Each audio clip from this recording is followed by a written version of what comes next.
అందరికీ నమస్కారం. సో ఈ వీడియోలో మనం who is client and who is service provider అనే దాని గురించి ఈ వీడియోలో మనం డిస్కస్ చేద్దాం. సో అసలు క్లయింట్ అంటే ఎవరు అండ్ అదేవిధంగా సర్వీస్ ప్రొవైడర్ అంటే ఎవరు అనేది తెలుసుకునే ముందు నాదొక చిన్న request, as you already nose. So మీరు కనుక ఇంకా మన ఛానల్ని సబ్స్క్రైబ్ చేసి ఉండకపోతే ప్లీజ్ సబ్స్క్రైబ్ చేయండి. సో మన టార్గెట్ 1 lakh సబ్స్క్రైబర్స్ని రీచ్ అవ్వడం, ఆ టార్గెట్ని రీచ్ అవ్వడంలో నాకు హెల్ప్ చేయండి. మీరు నా టార్గెట్ని రీచ్ అవ్వడంలో హెల్ప్ చేస్తే నేను మీ టార్గెట్ని రీచ్ అవ్వడంలో హెల్ప్ చేస్తానన్నమాట. సో ఇకపోతే మెయిన్ టాపిక్లోకి వెళ్ళిపోదాం. So who is client and who is service provider. So client అనే దాని గురించి మనం చెప్పుకునే దానికి అంటే ముందు I will give you one example.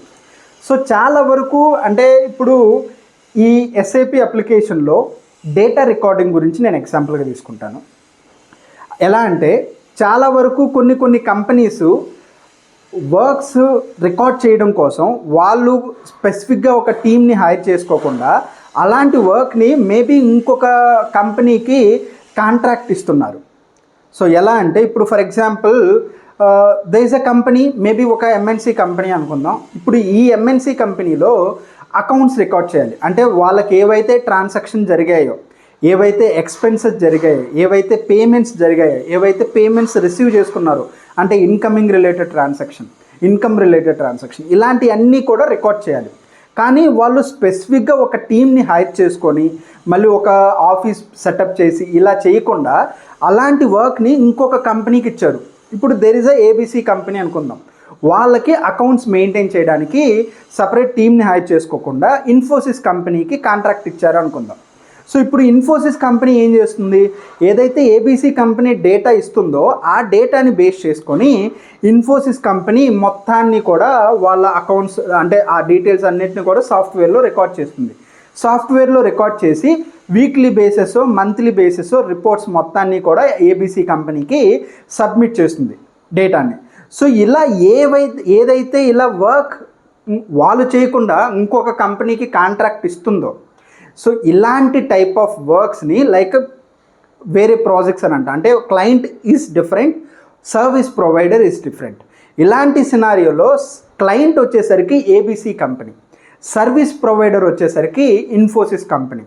So Infosys company ఏం చేస్తుంది, ఏబీసీ కంపెనీ దగ్గర నుంచి డేటా అనేది తీసుకొని ఆ డేటాని రికార్డ్ చేసి వాళ్ళ సాఫ్ట్వేర్లో అదే ఏదైతే ఏబీసీ కంపెనీ ఇచ్చిందో అప్లికేషను, ఆ అప్లికేషన్లో రికార్డ్ చేసి అండ్ ఆ రిపోర్ట్స్ని మంత్లీ బేసిస్లో అండ్ వీక్లీ బేసిస్లో అగైన్ క్లయింట్కి సబ్మిట్ చేస్తారు, అంటే ఏబీసీ కంపెనీకి సబ్మిట్ చేస్తారు.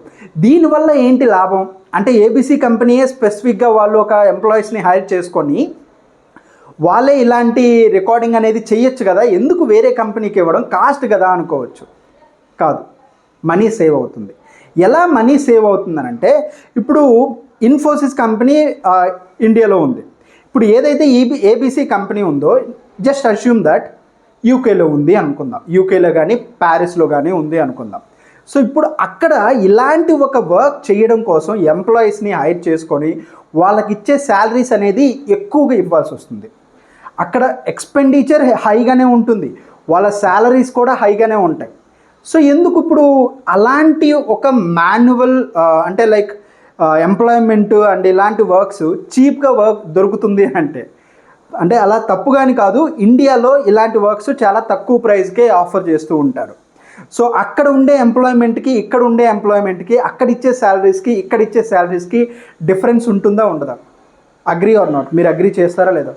సో ఒక యూకే కంపెనీలో కానీ అంటే యూకేలో కానీ ప్యారిస్లో కానీ అక్కడ ఒక ఎంప్లాయీని హైర్ చేసుకొని వాళ్ళకి ఇచ్చే శాలరీస్కి అండ్ ఇండియాలో ఉండే కొంతమందిని హైర్ చేసుకొని వీళ్ళకి ఇచ్చే శాలరీస్కి తేడా ఉంటుందా లేదా? So this is the difference, cost control.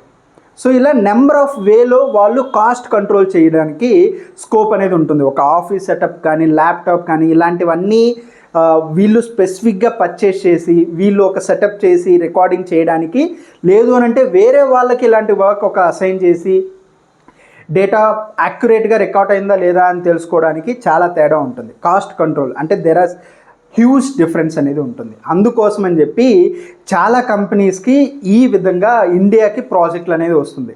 ఇండియాకి ఇలాంటి ప్రాజెక్టులు రావడం వల్లనే చాలామందికి ఎంప్లాయ్మెంట్ కూడా దొరుకుతుందన్నమాట. So this is mean by client and service provider. So ఈ ఎగ్జాంపుల్లో క్లయింట్ వచ్చేసరికి ఏబీసీ కంపెనీ. ఎవరైతే మనకి వర్క్ అనేది అలొకేట్ చేస్తున్నారో, వర్క్ ఇస్తున్నారో వాళ్ళని మనం క్లయింట్ అని అంటాం.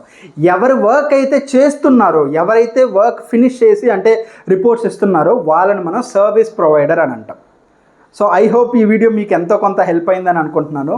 సో ఈ వీడియో మీకు నచ్చినట్టయితే ప్లీజ్ లైక్ చేయండి. అండ్ గుర్తుంది కదా, మన టార్గెట్ 1 lakh సబ్స్క్రైబర్స్ని రీచ్ అవ్వడం. ప్లీజ్ అలా చూసేసి వెళ్ళిపోకుండా సబ్స్క్రైబ్ చేయండి. Thank you so much.